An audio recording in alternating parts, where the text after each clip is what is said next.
সম্মানিত উপস্থিতি, আমি আপনাদের সামনে সূরা হাশরের 7 নম্বর আয়াতের একটি অংশ তেলাওয়াত করেছি। সহিহ বুখারী মুসলিম যৌথ এবং সহিহ বুখারী থেকে একটি হাদিস, ছোট্ট দুইটি পৃথক পৃথক হাদিস আপনাদের সামনে পেশ করেছি। উক্ত আয়াত এবং হাদিসকে কেন্দ্র করে আমি আমার সংক্ষিপ্ত আলোচনা শেষ করব ইনশাআল্লাহ। আমাদের পূর্ব ঘোষিত অনুযায়ী আজকের আলোচ্য বিষয় হলো সমাজে প্রচলিত বিদআত। বর্তমান সমাজে যে বিদআত চালু রয়েছে, এই বিদআত কি, এই বিদআতের উপরে সংক্ষিপ্ত আকারে আলোচনা করার চেষ্টা করব ইনশাআল্লাহ। আমরা যারা এখানে উপস্থিত হয়েছি সবাইকে দৃষ্টি আকর্ষণ করব, এই মসজিদে অনেক গুরুত্বপূর্ণ খুতবা হয়। বিশেষ করে এখানে যারা জুমার খুতবা পেশ করেন তারা কোনো বানোয়াট ভিত্তিহীন গল্প এগুলো কিন্তু পেশ করেন না। তারা যথাসাধ্য চেষ্টা করেন পবিত্র কুরআন এবং সহিহ সুন্নাহ দ্বারা আলোচনা করার। আর আমরা যদি চেষ্টা করি সেই অনুযায়ী সবাই আমল করার, তাহলে ইনশাআল্লাহ আমাদের দ্বারাই সমাজ, জাতি, রাষ্ট্র পরিবর্তন হবে ইনশাআল্লাহ। তো আজকে যে বিষয়টি আলোচনা করব, এই বিষয়টি অত্যন্ত গুরুত্বপূর্ণ একটি বিষয়, তাৎপর্যপূর্ণ একটি বিষয়, যেটা সমাজে মানুষকে অসুস্থ করে ফেলছে। এই বিদআত, যে বিদআতের কারণে মানুষের আমল নষ্ট হয়ে যাচ্ছে, যে বিদআত মানুষের রন্ধ্রে রন্ধ্রে শিরায় উপশিরায় ঢুকে গিয়েছে, যে বিদআতের মাধ্যমে এই সমাজটাকে, যারা ইসলামকে মানতে চায় তাদের ভিতরে বিভিন্ন বিভেদ সৃষ্টি হচ্ছে, বিভিন্ন মতানৈক্য সৃষ্টি হচ্ছে। এজন্য আসুন আজকের এই গুরুত্বপূর্ণ বিষয়টি আমরা জানার এবং বোঝার চেষ্টা করি এবং সেই অনুযায়ী যেটা সঠিক সেটা মানার, যেটা সঠিক নয় সেটা প্রত্যাখ্যান করার চেষ্টা করি। আল্লাহ সুবহানাহু ওয়া তাআলা সূরা হাশর 7 নম্বর আয়াতে বলছেন, ওমা আতাকুমুর রাসূলু ফাখুযুহু, রসুল তোমাদেরকে যা দিয়েছেন, অর্থাৎ রসুলের পক্ষ থেকে যা কিছু এসেছে সেইগুলিকে তোমরা গ্রহণ করো, সেইগুলিকে তোমরা ধরো, সেইগুলোকে তোমরা মানো। ওমা নাহাকুম আনহু ফান্তাহু, রসুল যেটা ছেড়ে দিয়েছেন, যেটা রসুল করেননি, রসুল যেটা নিষেধ করেছেন, রসুল সাল্লাল্লাহু আলাইহি সাল্লাম যেটা বর্জন করেছেন, তোমরা ওটাকে ছুঁড়ে ফেলে দাও, ওটাকে তোমরা বর্জন করো। তাহলে এই অংশটুকুই আজকের আলোচনা, যে রসুল সাল্লাল্লাহু আলাইহি সাল্লাম যেটা নিষেধ করেছেন, অর্থাৎ রসুলের কল, ফেল এবং তাকরার, রসুল সাল্লাল্লাহু আলাইহি সাল্লাম যেটা বলে নাই, যেটা করে নাই এবং করার সম্মতিও দেয় নাই, এই ধরনের কাজকে, এই ধরনের আমলকে তোমরা ছুঁড়ে ফেলে দাও, এগুলোকে তোমরা বর্জন করো, এগুলো তোমরা পরিত্যাগ করো। এমন একটি বিষয় হলো বিদআত। এই বিদআতের উপরে আজকের সংক্ষিপ্ত আলোচনা। বিদআত কি, এইটা হলো আমাদেরকে আগে জানার প্রয়োজন আছে। বিদআত হলো সমাজে প্রচলিত কিছু আমল, সমাজে প্রচলিত এমন একটি আমল যে আমলটি মানুষ সবের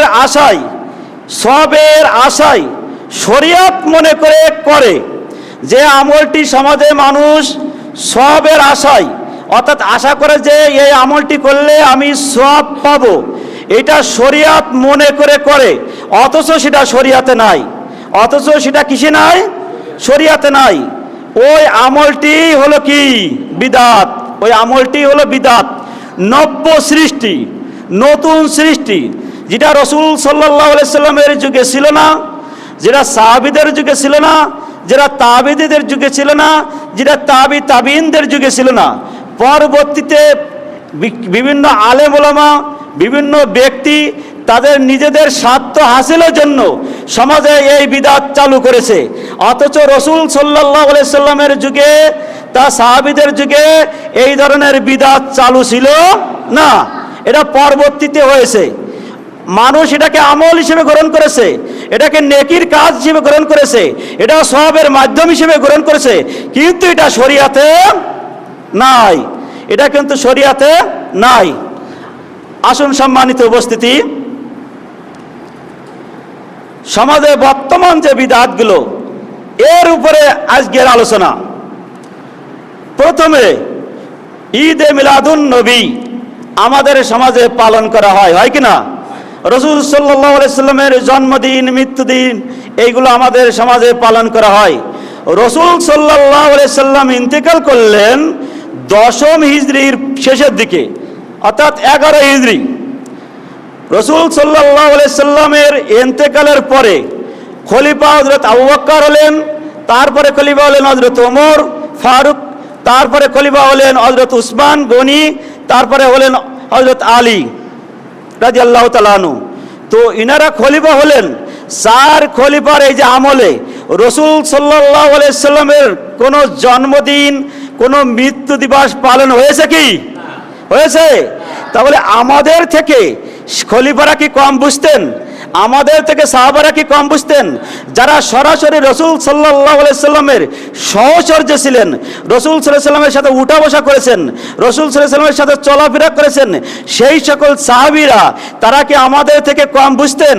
তারা কি আমলের দিক থেকে আমাদের থেকে বেশি না কম ছিল তাদের?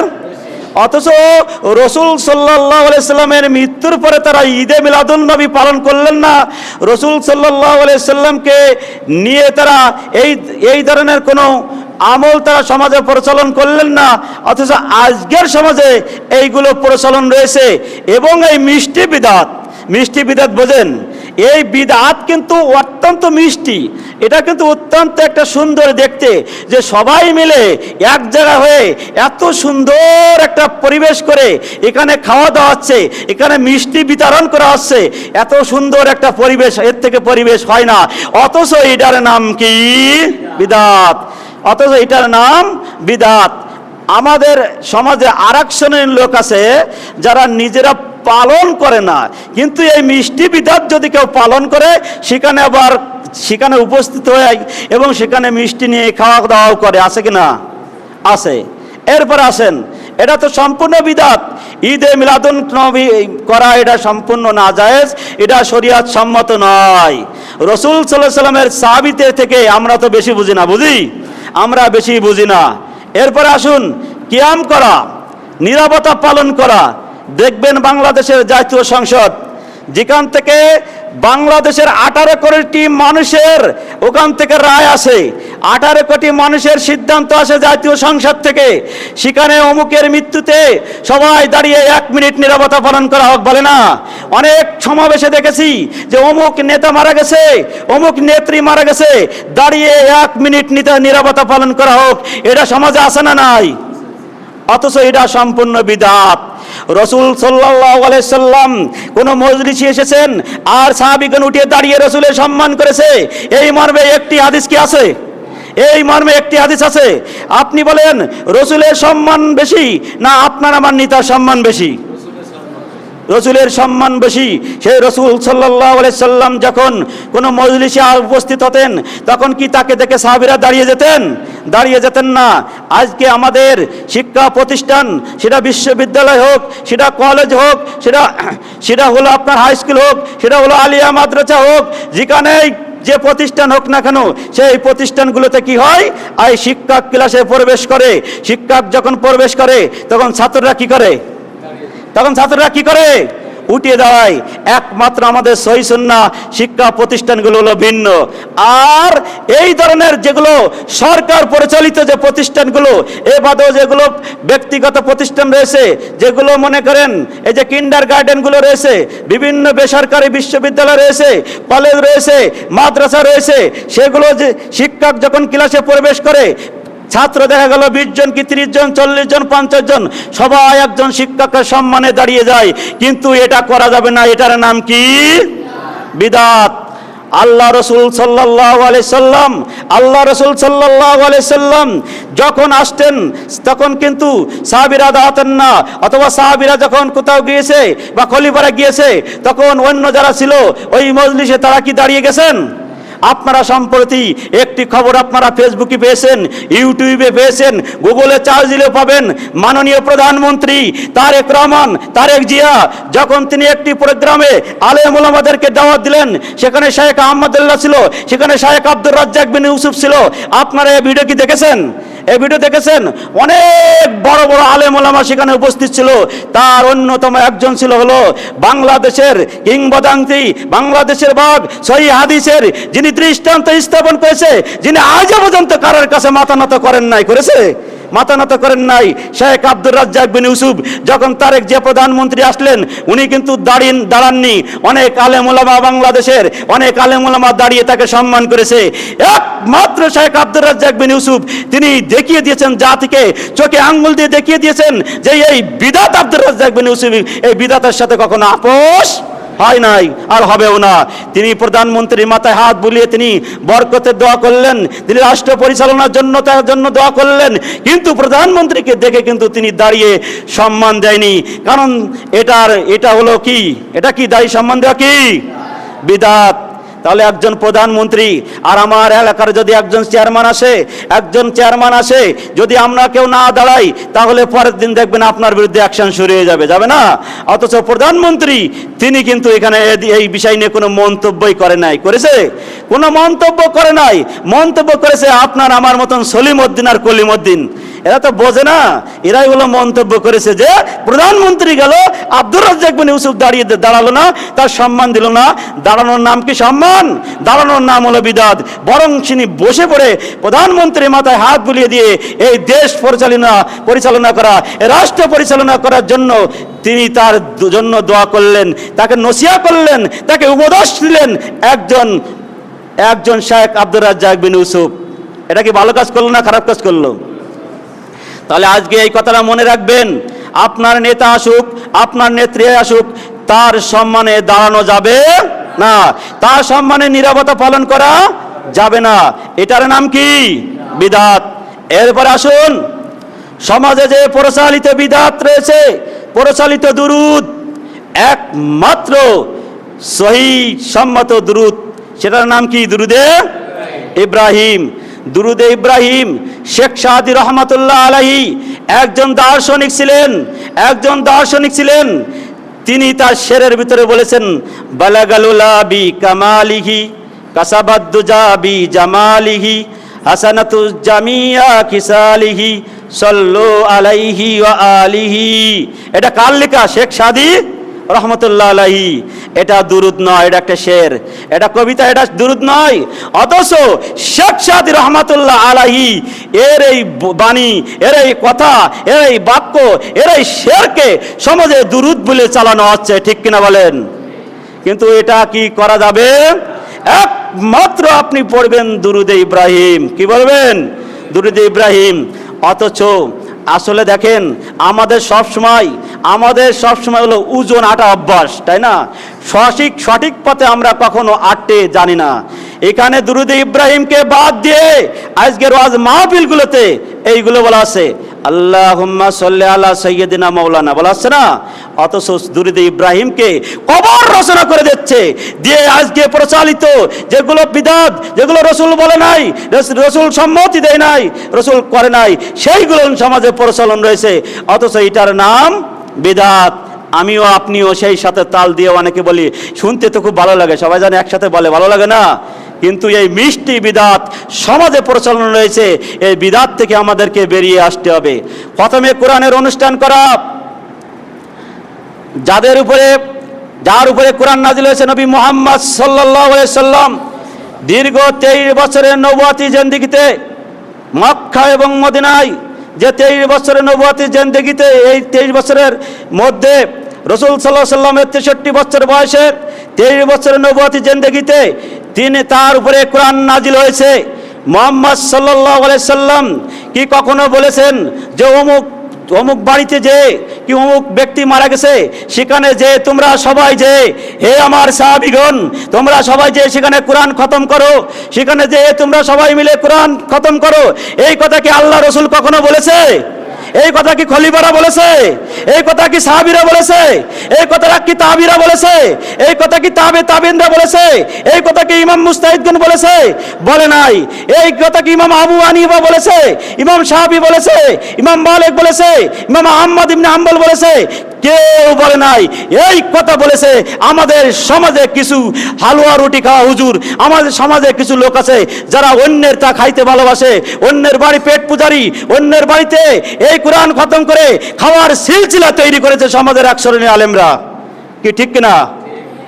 অথচ এটা সম্পূর্ণ বিদআত। কে বলেছে এই কোরআনকে নিয়ে খতম করার, কোরআনের এই ব্যবসা আপনাকে কোরআনকে নিয়ে ব্যবসা করার?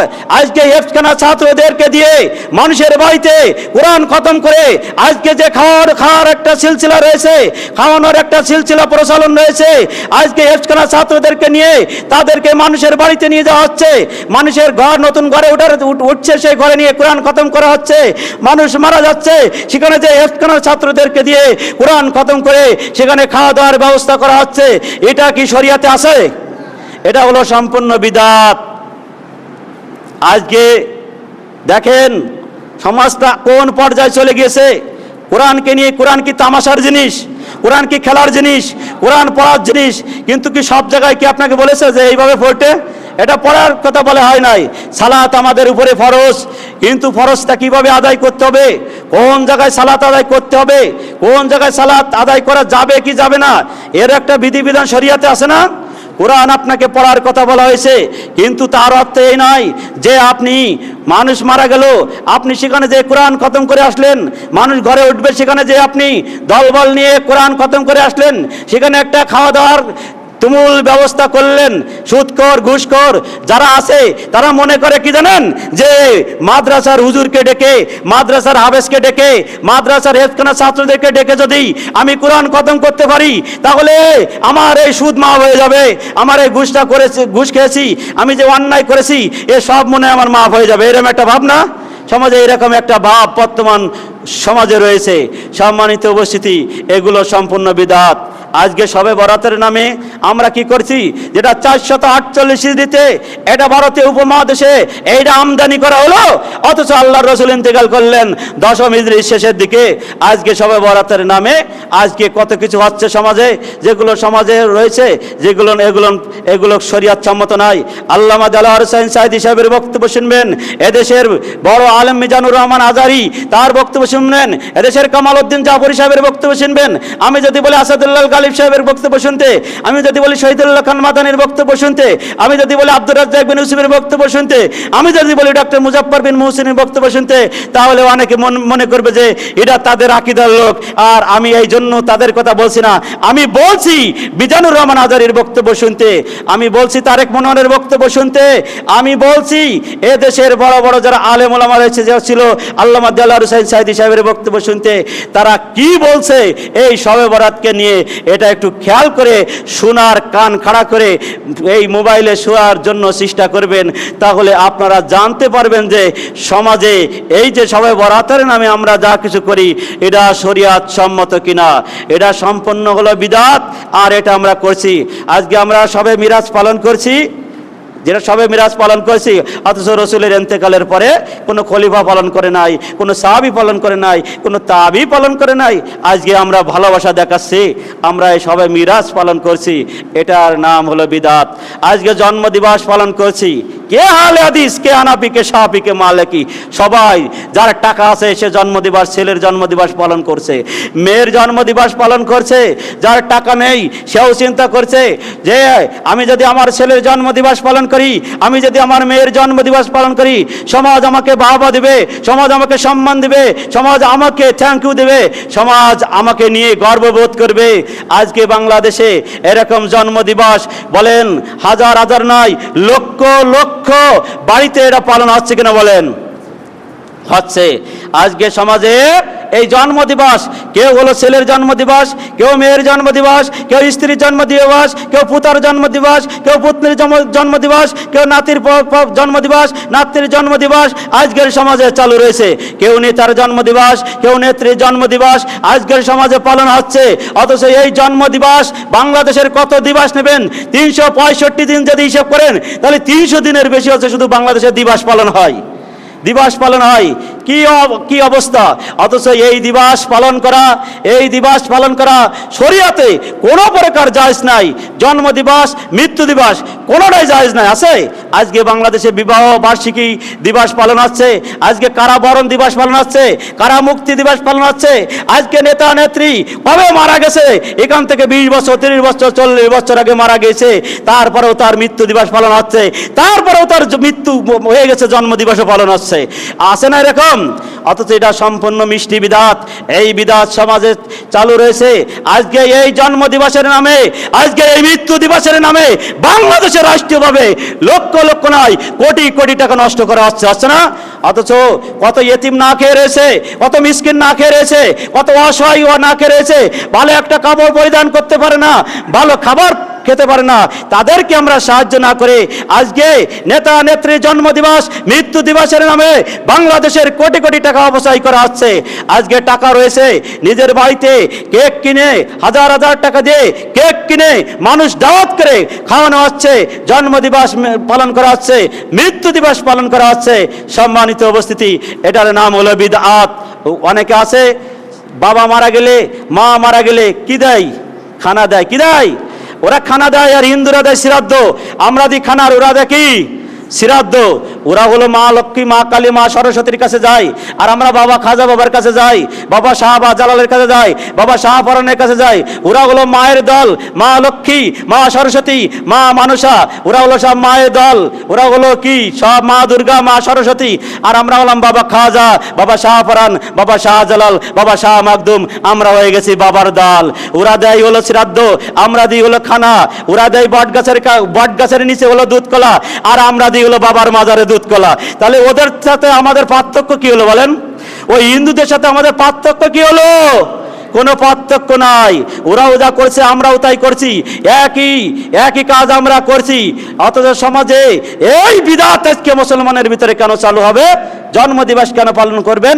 মৃত্যু দিবস কেন পালন করবেন? আপনার টাকা আছে বলে জন্মদিবস পালন করতে হবে? আপনার টাকা আছে বলে মৃত্যু দিবস পালন করতে হবে? আমরা যারা নিজেদেরকে গর্ব করি সহিহ আকীদার লোক, তারাও এ কাজে পটু ভালো কি আছে না? তারাও এ কাজ আমরা করছি। কিসের সহিহ আকীদা? মনে মনে নিজেকে সহিহ আকীদায় বললে, উপরে উপরে সহিহ আকীদায় বললে কি সহিহ আকীদার লোক হয়ে গেলেন আপনি? কোশ্চেন কালেও সহিহ আকীদার লোক আপনি হতে পারেন নাই।